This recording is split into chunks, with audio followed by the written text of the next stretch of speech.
hear about the celebrations for the 48th Kokborok Day.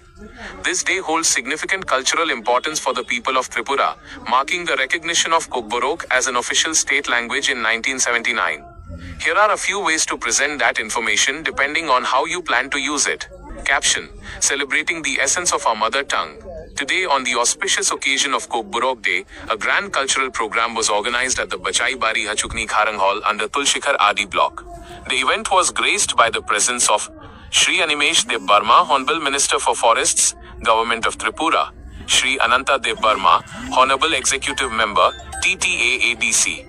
Let's continue to preserve, promote and take pride in our rich linguistic heritage. Grand celebration of Kokborok Day held at Tulashikhar RD block.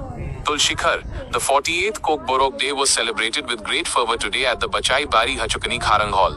The event, organized under the jurisdiction of Tulashikhar RD block, focused on the promotion and preservation of the indigenous language of the state. The inaugural ceremony was attended by the Honorable Minister for Forests, Shri Animesh Deb Barma, as the chief guest. Addressing the gathering, the minister emphasized the historical journey of the Kokborok language and its role in defining the identity of the Tiprasa people.